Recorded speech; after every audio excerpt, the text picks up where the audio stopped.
Uh, all right. So,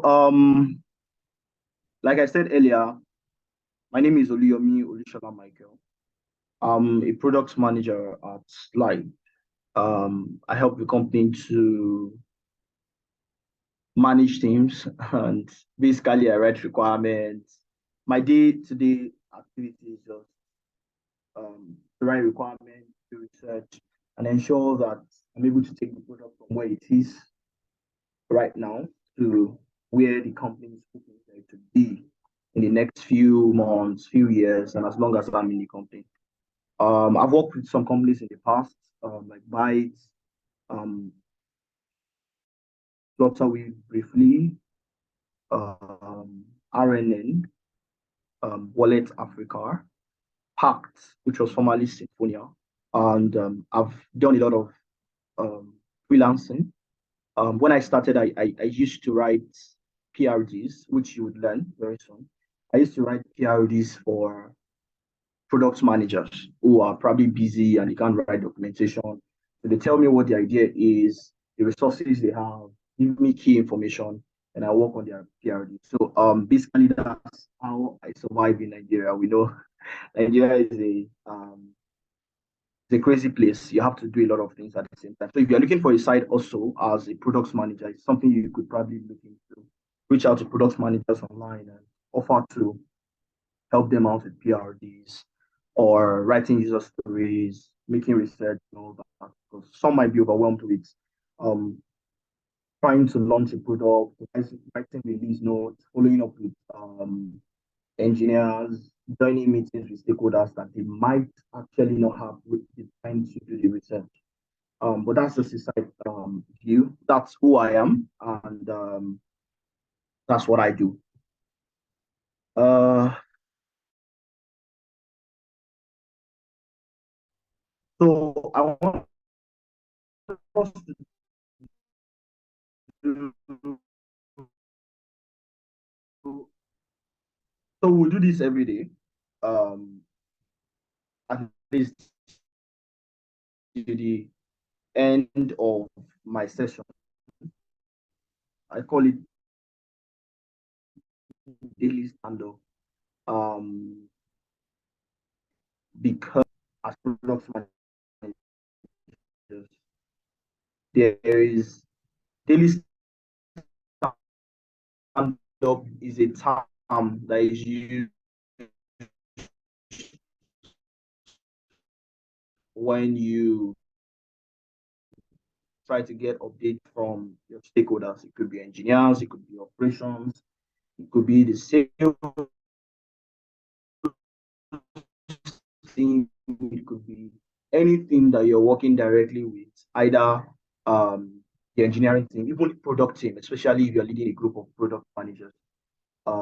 We call it stand up. We call them on the practice, rep your views, probably while you're looking at your any questions concerning the classes you've done in the past. Feel free to.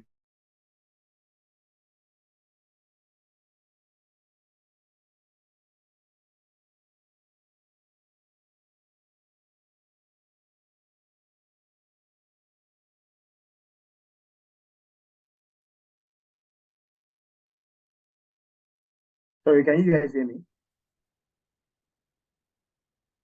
Yeah, we can hear you. You went off for a while. Oh, I'm sorry about that. But did you hear the last statement that I said? Okay, I'll repeat myself. Like I said, daily stand up is what we use to is a term that we use when we are talking about a meeting that we have in the company to get feedback or follow up on tasks that has been assigned to either engineers or operations team or even sales team, depending on the stakeholder that you're dealing with at the time. So what I want us to do is at the beginning of every class, I would love to ask questions on the previous class. What have you guys? You have questions, maybe when you're doing your personal research, is there something you need clarity on before we start so that we don't just go on without um, achieving anything. I don't know if that makes sense. So if there's something you have written down from the previous lecture that you want answers to, please feel free to use comment section so that we can move as fast as possible. And I will come back to them. All right. Thank you, Comfort. All right. So I'll be starting with what we have in the week. We'll be learning about market assessment. During this learning process, we'll also be understood, get to understand how to run your market research. What is product vision? How do you set this vision? What are the product strategies? What are the methodologies that you would probably get to meet? Then we'll put in our hands into the product process. And the first interview I've ever had, the first interview I had as a product manager, the first question the person asked me was, "What is your product process?" And I mean, I was dumbfounded. I didn't know what to do.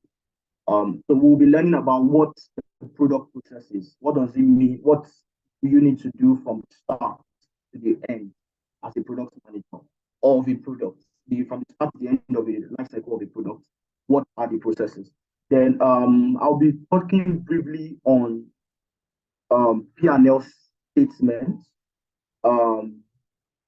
execute commit process. I'll be talking very, very much on product roadmaps and feature prioritization. Then I would also be explaining a bit on how your assignment in the first week would impact your assignment in this second week, and what we are trying to achieve with the combination of these assignments. So for those of you that didn't do that assignment, please try and do it. It's very important and crucial. You would see it as we go on. So market assessment. Let's start with what market research is. I intentionally added this so that you notice in front I'm pointing out things you need to learn. Reason being that you can't learn everything as a product manager from a class. You have to continue learning. Today, I have a course that I've been working on. Today I should be done with that. But even at that, I still have about 2 courses that I want to do. For some of us that are on the group, I sent messages. I sent image of a conference that's holding in Lagos at the moment. Yeah, for product managers that are built unicorn, sitting down there and learning. So there is always something new to learn. That's why I intentionally use the word learn. From my material, you might not get like full gist, but you would at least get points as to what you can learn personally. All right. So I was saying that you have to learn how research are conducted, what is the user pain point, what is the customer need, now what is the trend like, what is the new things that are coming in. So what is customer needs? Customer needs are often different from customer wants, especially in the industry that I am. You have customers that want, sorry, I forgot to tell you. What I do is I and my team we build chatbots for restaurants. So basically, instead of you using Jumia Food to order your food, you could just order it directly from WhatsApp. I know some of us have seen, for those of us that are social media people, you might have seen the adverts for that of, what's the name of this restaurant? One restaurant's already using it here in Nigeria. So basically, you have clients that will tell you they want your WhatsApp to work like their app. They want they want crazy things on the chatbot, crazy things that even putting it on a mobile app, there's not enough space to squeeze it in. They want those features right there inside WhatsApp. Like you're building a chatbot for them on an existing platform, but they want you to break the boundaries that WhatsApp has created and do magic for them. And those are wants. Customers will tell you that, hey, I want when a message is sent to my customer, I want it to know the customer's location without asking the customer. I want it to know the customer's address without asking the customer. I want it to, they ask you things that are practically impossible, things that will probably cause serious legal issues. And as a product manager, you have the final say. If you don't make your research properly, your company might end up in, especially if you're working with a startup that probably the lawyer is not fully on ground. It's just there to sign documents and help with some other things. You might end up putting your company in a fix where not just that everybody will lose their job, but they might actually lock up some people. So it is very important for you to ensure that you understand that this is what the customer is asking for. Is it really a need or something they want? Okay, if it's something they need, does it have legal implications? Is it something we could solve now? Very soon I'll be talking about prioritization techniques, and you would learn better about this. So while you're making your research, you're checking, okay, is this something the competitors are doing? Why are they not doing it? These are basically what you do when you make your research. Not just any of these out to potential customers. That's the list of your research. Also, customer feedback. This is a loop. It happens. It doesn't just happen at the beginning of the product development. It happens all through the stages of product development, not just at the beginning. You continue to have feedback. That's why for those of us that have that like to use a lot of app, you realize that sometimes when you finish paying, OPay will tell you, please review us, tell us how was the product, because there's always a need to gather that information. I think the same thing with both products. So yeah, customer feedback is also a way of you assessing the market. Then industry trends, like I said, this thing that I want to solve, who is solving that problem? If nobody is solving the problem, ask why are they not solving the problem? I was opportune to write a PRD on an health system, and I kept on asking questions again. I think 2021. I kept on asking questions. Why don't we have a lot of telemedicine startups in Nigeria? Startups that, I mean, I just want to sit down at home and order a doctor. Must I go to the hospital? Why don't we have people like that in Nigeria? Then I realized that a lot of startups are actually um, being established. They have been created. A lot of them started, but they diverted to insurance, health insurance. And I'm asking why? Why is this happening? I kept on asking why, why. I messaged some of the CEOs, messaged some of the people to understand why they had to switch. Some of them were so excited to talk to me about the product. Some of them told me it was because of this and that and that and that and that. Some of them told me a lot about what I need to know and helped me to be able to write the documentation that I needed for that particular work. Yeah. So basically, you need to understand what's happening in the industry. Don't just say, and OP has this feature where they tell you that, yes, let me use OP as an example. They have this feature where you don't necessarily have to ask for the person's bank. All you have to do is just put the account number, and OP will tell you the bank that that account number belongs to. That's beautiful. As a company, your customers might be asking you, I want that too. We want that too on our product. We want you to allow customers to not be asking for bank. I mean, just ask for the number and put it there and you show them the bank. That would work. But then at that particular point as well, you realize that, ooh, what are the dangers of this? I mean, when I saw it, I thought about it for those of us that have Stampia accounts, you have Wallet Africa accounts, you have about 15 other accounts.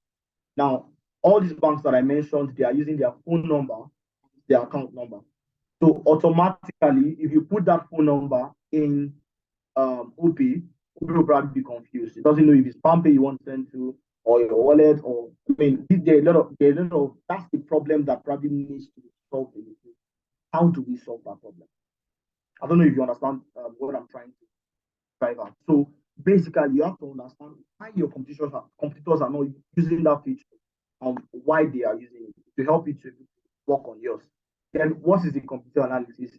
Basically, the analysis just you are looking through this feature. Yes, beautiful. I love to use Abeg as an example. Abeg sold a product that was amazing. They built their entire branding earlier before they renamed and rebrand, obviously. They built their entire brand, their entire product on the idea that you can beg for money. And it was sweet. Nigerians love to beg for money. So everybody jumped on it and it made a lot of, in fact, they converted so many customers, I said converted, they acquired customers, so much acquisition. But at the end of the day, when people beg the money, they move their money from Abeg and move it to their GT or Access Bank because they don't see any other reason why they should stay on Abeg. Because if the money is inside their beg, somebody could also beg it from them, and boom, it's gone.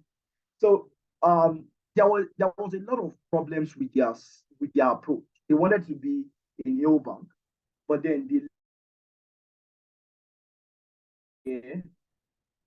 of one single feature, and I think that was what killed them. I mean, they could have sold the idea of the new bank, then sell the idea of that feature as an added advantage. So basically, these are things that you have to think about, not just I have this beautiful idea. Yes, the idea is beautiful, but will you ruin the company at the end of the day? These are decisions that you would have to make. Sometimes your CEO is probably very busy with trying to fund, trying to get money for the company, trying to do this. Like it doesn't really have that time to start questioning why you want this or why you don't want it. So they put all that on you. And when it fails, again, it's you. So yeah, it's very important to remember that. All right. So some of the terms that you would probably get to know, especially if you work closely with your business team. This is not important. So I'll just probably brush through it. But it's just terms that you get to hear. If you are the type like me that loves to sit down in a lot of business meetings. There's a term. Term is the total available market. That means all the total number of people that could buy your product, that could potentially buy your product. So for if you are building a bank for the unbanked now, you have to think about the total number of people in Nigeria that doesn't have the big. That's the unbanked. That's your term. I don't know if you understand what I'm trying to say.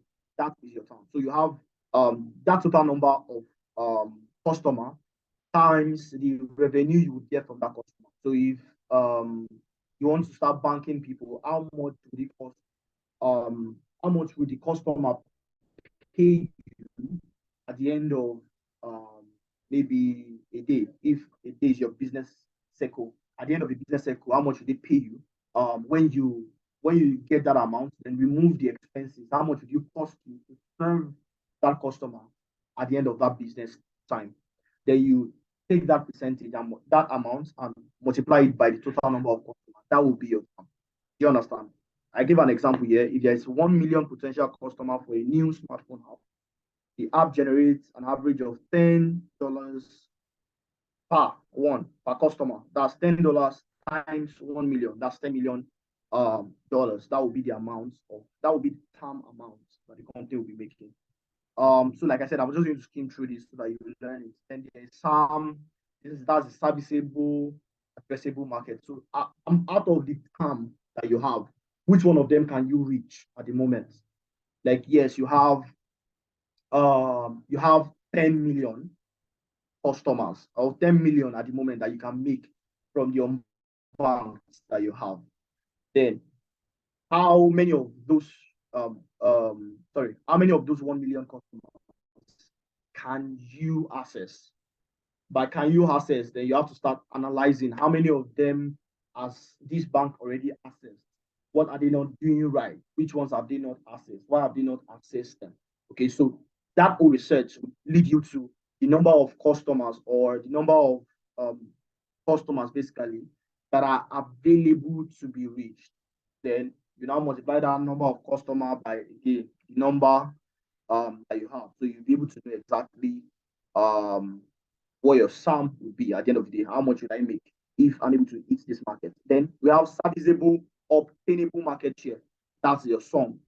The sum represents the portion of sum that can be realistically captured and sum. Like I said, sum is which one has your competitors or everybody not probably captured yet. Now, when you now have that, you now start to think of other scenarios.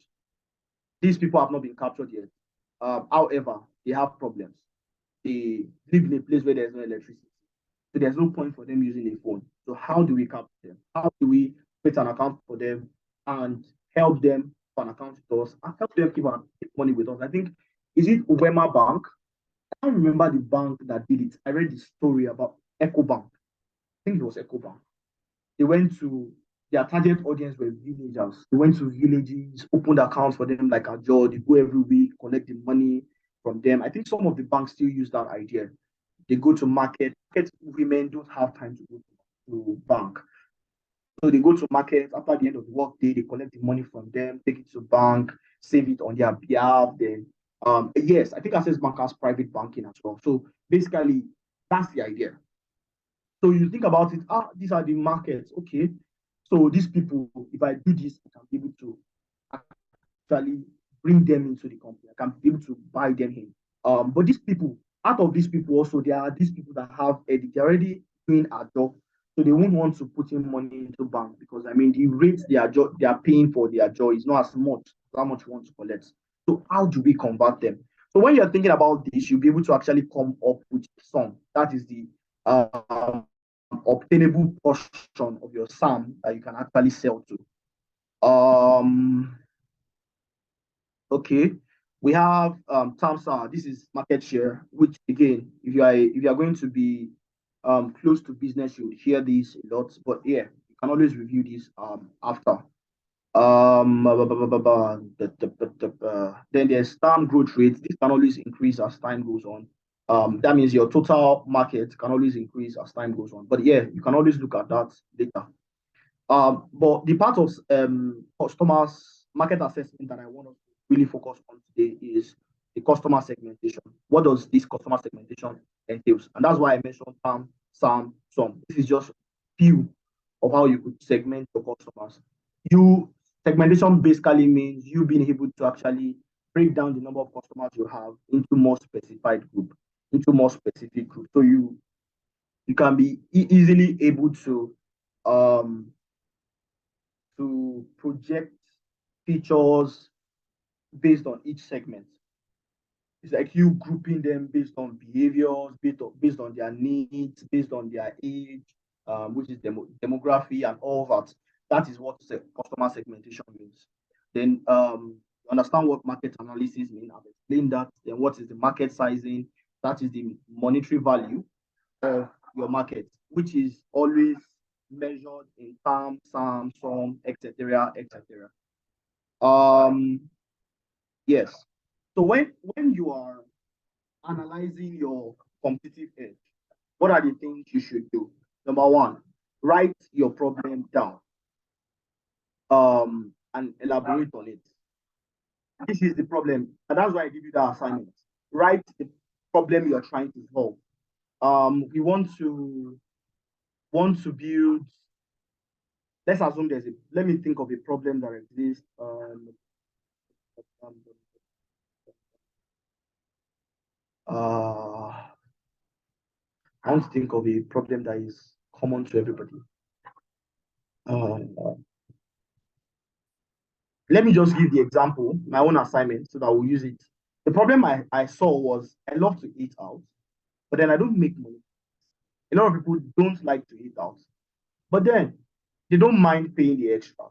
That's one problem and the solution that I'm saying. Then the main reason why I probably want to be happy is because all these delivery guys, they take time. But what if I can probably order for a food and somebody who is there already, maybe eating and coming to my area, coming back home, can actually bring the food for me on their way home. They are not branching any other place, they are coming back home directly. So it's probably going to be faster than logistics are. Probably that's the problem I'm seeing. And to solve the problem of maybe speed of delivery, I want to bring in this hub that would help people like me who are going physically to eat in the restaurants deliver the food. And that's a problem that I have actually been able to write the solution for. Now, when you do that, you now discuss what people are doing differently to solve that problem at the moment. What are people that exist? What are they doing to solve the problem?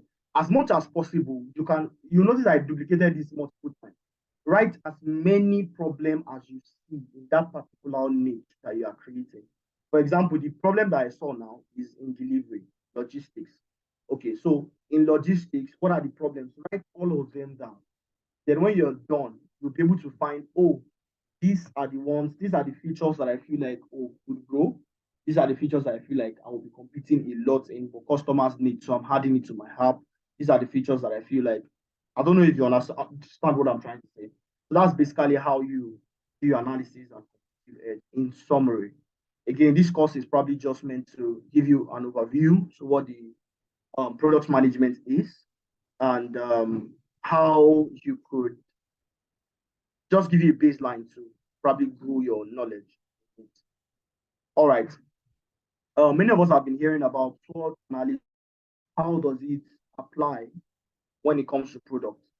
As the popular scenario is, SWOT analysis means your analysis of your strengths, weakness, opportunities, and threats.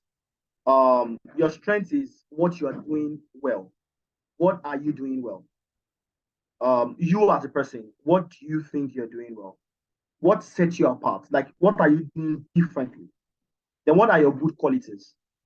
Um, this and the formal sounds a bit similar. That means what sets you apart and what are your good qualities. They sound similar because what sets you apart could actually be your good quality, but your good qualities doesn't necessarily have to be what sets you apart.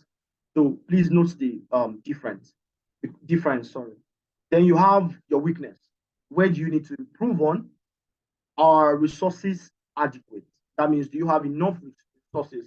Resources is usually the weakness of a lot of startups. They don't have enough staff, don't have enough money on the they don't have enough money on the runway to actually fund the product or the likes. So is your resource adequate? What do others do better than you? That's where you find your weakness. Then your opportunity, what are your goals? Um, this this demand, by demand I mean the customer needs. Is it changing? Is it ever changing, or a constant one? It is ever changing. What is the pattern of change? What is the pattern of change? For example, when banking came, was just they just need a place to save money. Then now, as of today, everybody needs a bank that they can just easily convert their naira to dollar and dollar to naira without losing a lot. Because I mean, the most popular flow is collect the naira, put into a platform, convert it, take it back, or you go and withdraw the naira and dollar from bank inside the bank, collect the cash, and go and give it to an aboki to convert it for you. And that is just so stressful. So people are looking for a bank that you can just do a button, and I think Access Bank is building something like that. So yeah, basically, the demand, like the need for a bank is becoming ever increasing. The features are endless because people have constant need.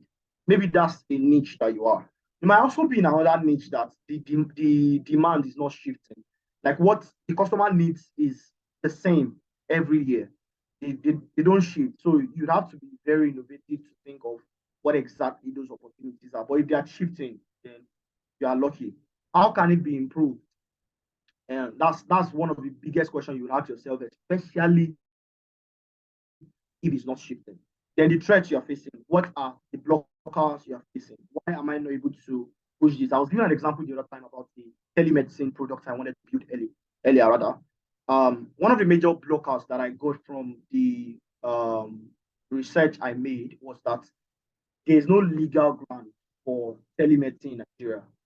Like they didn't pass it to law. So what it means is if you start your company and tomorrow lawmakers feel like, okay, now let's set a law for telemedicine in Nigeria. What it means is that they will close down your shop.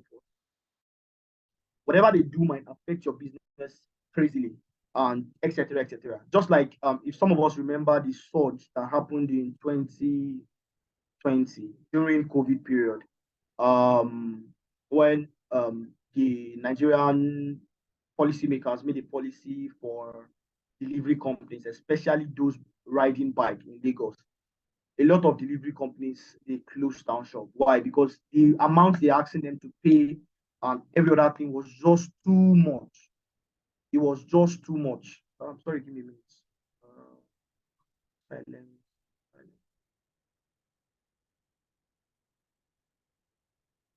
Do you have issues? Um,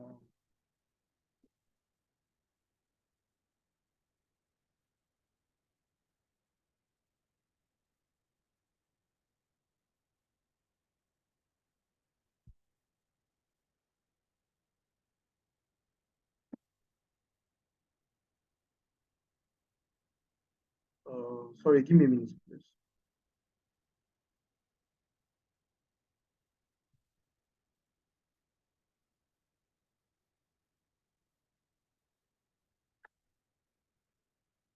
Okay, sorry about that. I'm back.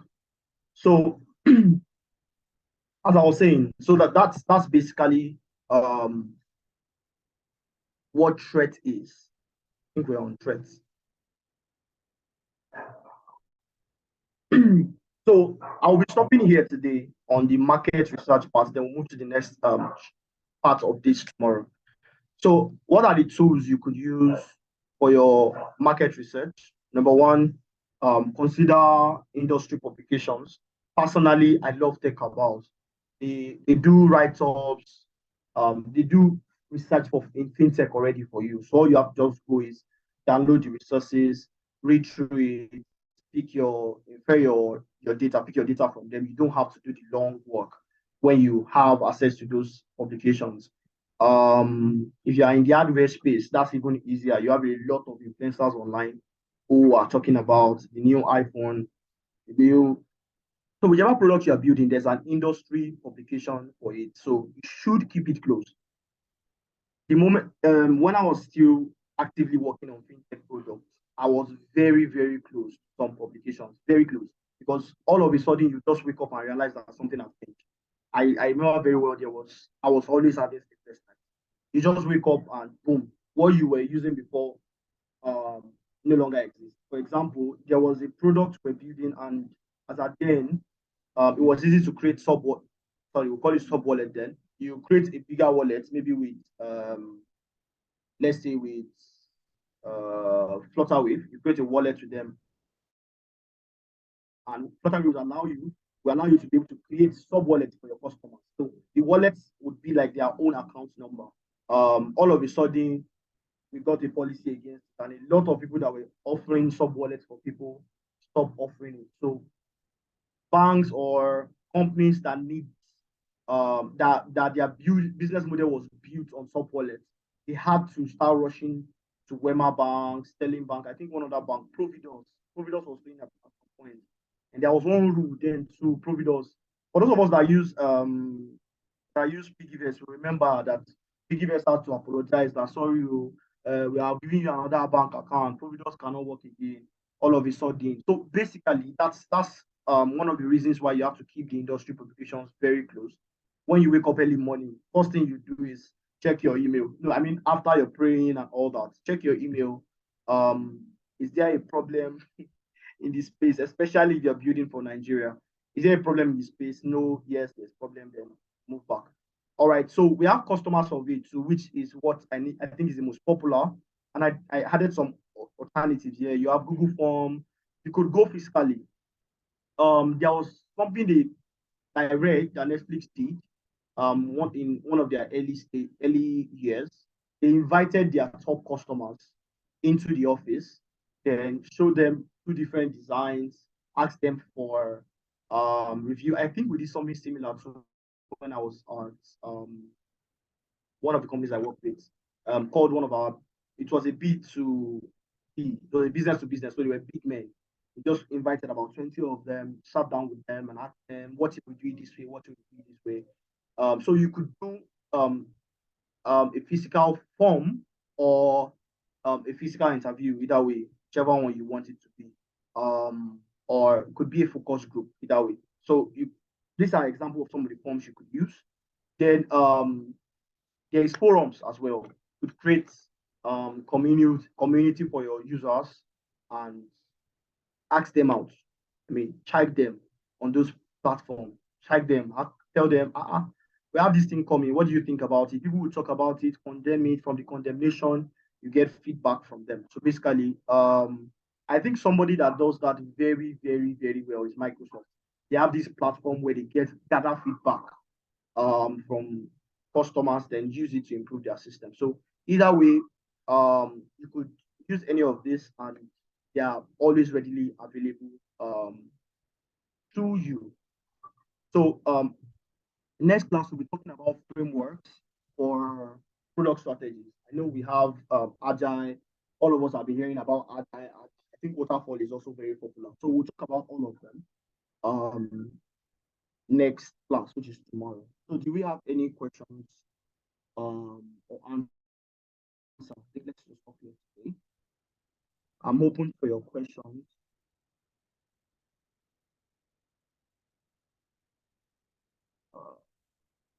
Yeah. Okay, Musa Danladi, please shoot. All right, good evening, Michael. Thanks for the session. Yeah, So my thank you. question is around TAM. So you're saying something about market size, right? And then you spoke Yeah, about TAM growth as well. So I want to know what yeah. factors affect the growth of the total addressable market for a certain industry or product. Hmm. Sorry, can you rephrase the question? Trying to understand. Okay, Sorry to let interrupt me you. okay, like if you are trying to find out how a certain industry is going to grow over a period of time, so what are the factors to look out for? Oh, okay. Uh, I think one of the main things is the growth curve. Where was it before, and where is it now? Then you start considering what caused the change. Mostly, especially in Nigeria, mostly is usually policy.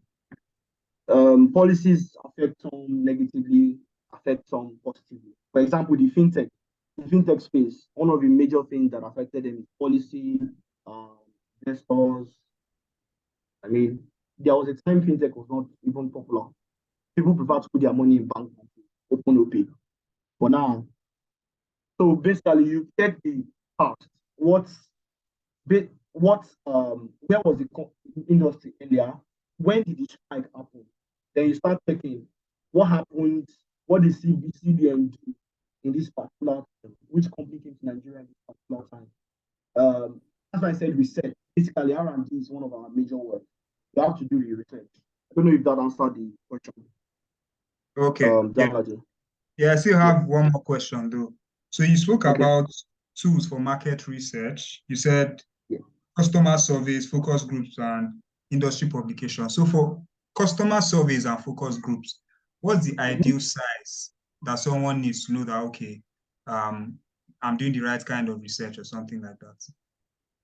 Mm, so you know, it's about Sam the other. I think for me, the ideal size would be 10% of your sum. Try as much as possible to reach 10% of your sum. Um, so that way you are sure that this is like 10% of my customers. This is what they are saying. Then overall, you now use that to probably um, build a temporary solution. We in science we call it um, when you're doing experiments. What do they call it again? When you're doing experiments, yes, we call it control. You build a temporary solution that can be placed side by side with what you have existing. Then you shoot this out to the customer. That's what oftentimes WhatsApp does. They call it A/B testing. When they've done with their 10%, then they push out this feedback to some few customers. Then based on the feedback we get, they can either decide to push it out to everybody or pull it back. Do you understand? Okay, yeah. So just to clarify, you said 10% of sum, that's serviceable, obtainable market. Exactly. Okay, thank you. You're welcome. Hi Joy. Sorry, I didn't get that. You said 10% of something. Yes, of some your serviceable, obtainable market. That means the market, your market that is the set of people or the amount of people in your market that you actually service or can service, depending on where stage your product is. Do you understand? Yes, I understand. Thank you, sir. Yeah. Okay, is there another question? Mine was breaking, but kind of manageable. Ooh, I'm sorry, Sarah. Your hand is still raised. Do you have Yes, other questions? yes. Good evening, Mr. Shola. Good evening, everyone. Mine is not really a question. It's like Okay. an appeal. So the thing is, I don't know. I don't know if it's permitted. I'm just saying, but if it's, I would love you to oblige us or drop the slide for us. Like for me, I'm just saying for myself. I don't know of other people, so that maybe after the class in our own spare time or in my own spare time I can just go through this slide, because it makes it easier for me to like understand the lecture more. So that's it. I don't know if maybe at the end of every day of our lecture you can just drop the slide on the group, so we can go through it on our own and still make more research. So that's it. So I don't know if it's possible. If it's possible, I will appreciate it. Thank you. Yeah, thank you for that. Yes, it's actually very possible. But at the same time, I would have to reach out to my boss, Aisha, and the likes. I would send, instead of slide, I want to send the material for everything, probably at the end of the week. But one of the things I love not to do is not to send materials during class, because in a way it keeps people in this point where they are distracted. She will get the Yeah. material after. Yeah. So probably after the entire class would send the materials to you guys. The materials exist. We have all the materials. We Okay. across till the end of the week we have materials for it.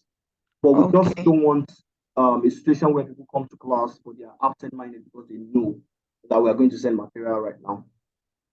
Do you understand? Okay. Okay. So I do. I do. Yeah. Thank you. You can still send it at the end of the week. It's also good. So Yes. weekend we can use it to you can study it. Thank you very No much. problem. You're Yeah. welcome. Thanks. All right. Oyidamola.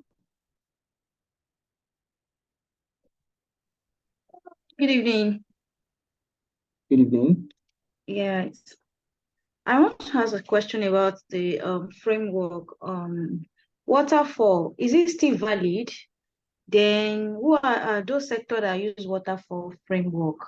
Then can we say agile methodology framework is the best now? What's different? Don't What worry. makes agile the best? Yeah. So this is something we'll discuss tomorrow. And please hold that thought, keep that question. After the discussion, I would like to put the questions back to you guys. Then you decide which one you think is best. Because the same way, for example, the current company I'm working on, they were using ShapeUp before I changed, but we have transitioned between from ShapeUp now to Agile. So basically, for me, I still prefer ShapeUp though, but I don't know. The question they asked me is, do you want us to continue using ShapeUp or we move to Agile? But because the company wants to move very fast, we have to push to Agile.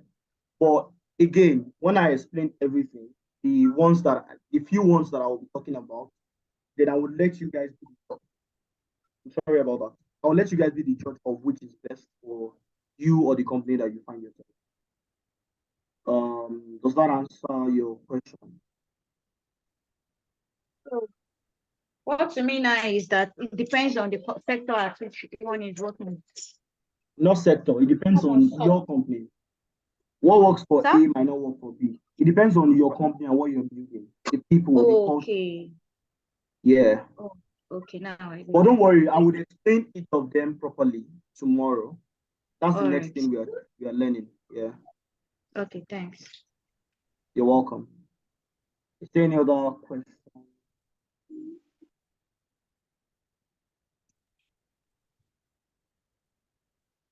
I think there's a question to comment in the chat box.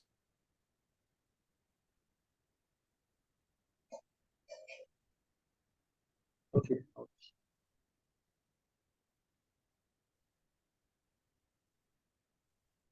So for an agri-tech company, what is sum? Again, the sum for let me use this fintech example. The sum for OPay is not the same as the sum for Kuda, basically, because their products, the features they have differs, the goal, the vision of the company differs from each other. So your market share basically is depending on what you are offering the market. I don't know if that makes any sense. It's more of a business related decision, but yeah, it's more of what you're offering the market basically than what the market is offering. Does that answers your question? Are you a lower or? Yeah, it does. Thank you. Is there another question? Yeah. Yes, please let's fill the form for attendance. Yeah, finally, before we end, I would love to say that I've read some of your assignments. For some, I couldn't access your assignment for some reason. I don't know why. You shared a link, but you didn't grant us access to view. So just go to that share button. You'll see sorry. If you try to share a document, you will see the level of access, and you can switch from viewer. You can come down to anyone with the link, change it to anyone with the link, so that we can actually review it easily. And for those of you that have seen as well, I noticed that some people didn't really tell me what the solution they are trying to solve or what their app would be. They just put features and. I've granted you access, sir. Okay. I will review everything again. But yeah, I will send a sample of the teacher's copy so that probably it could help you to understand exactly what we're expecting from the assignment. So if you've submitted as well, you can still try to review based on that. Does that make any sense?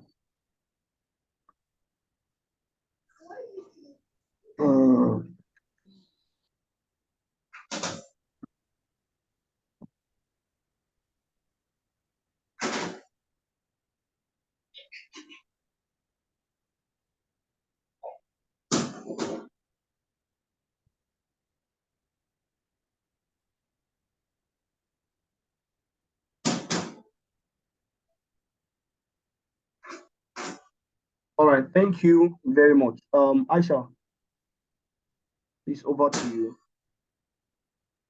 Okay, thank you very much, Oluyomi, for the class. You can stop recording and end the class since you are the host. All right, thank you all. I'll see you tomorrow.